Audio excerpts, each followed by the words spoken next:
half hour before the earthquake in China. It's called earthquake lights. And that's something that looks similar to the northern lights, and it's something that has happened before other earthquakes, but no one knows what it is, what causes it. It's being studied to see if it could be some kind of warning sign that could be used to predict big earthquakes, but look at that. Nobody knows what causes that. That's fascinating. And we've seen reports of those for decades, really, but no one's actually caught it on tape until just now. In 1983, I did radiotomography with 30 watts, looking for oil in the ground. I found 26 oil wells over a 9-state area, and 100% of the time was accurate with just 30 watts of power beaming straight into solid rock. HAARP uses 1 billion watts beam straight into the ionosphere for experiments. Picture these strings on the piano as layers of the earth.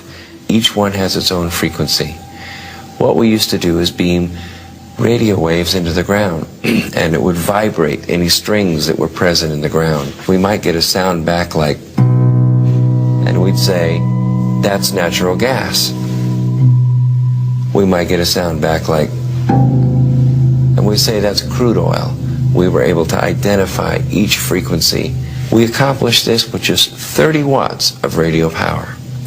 If you do this with 1 billion watts, the vibrations are so violent that the entire piano would shake. In fact, the whole house would shake. In fact, the vibrations could be so severe underground that could even cause an earthquake. I wanted to ask a couple questions here about HAARP, the High Frequency Active Auroral Research Program. Several of you at the table have a little bit of a piece here. As you know, this is located up in Alaska. It's currently funded by the Air Force Research Lab. It was formerly funded by the Office of Naval Research. One of the prime customers is DARPA, which is currently running experiments at the facilities here. Then to Dr. Walker and Mr. Schaefer then, Dr. Walker, your agency is currently running the facility. I've mentioned that it's our understanding through the president of UAF that the plans are to move forward and demolish the facility this summer. So the question to you is that accurate? Can you explain why? And then perhaps to both you and Mr. Schaefer, is there any benefit in exploring a potential relationship with the University of Alaska to perhaps take over the HAARP?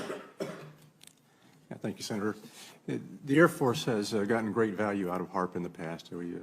We took it over from the Navy and managed it and actually did a number of experiment campaigns up there and have finished our work that we're interested in doing up there. We've moving on to other ways of managing the ionosphere, which the HAARP was really designed to do, was to inject energy into the ionosphere, be able to actually control it.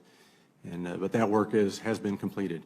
Get on to Mr. Fletcher. Another question on the in an interview with the Los Angeles Times on April 21st, you said that you told the Associated Press that the American government has created weather tampering techniques so that the New World Order will be able to starve millions of Americans and to control the rest.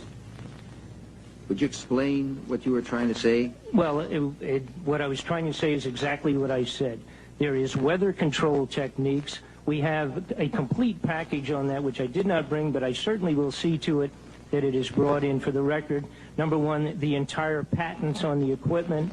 Number two, Senator Claiborne Pell's complete statement and story of his own that not only does it exist, but that we even utilize it as far back as the Vietnam War. You might want to touch base with Senator Pell. I just want to repeat before I turn to So yes, but we do have all that information. You're saying the government has created weather tampering techniques so that the, quote, New World Order will be able to starve millions of Americans. Worldwide.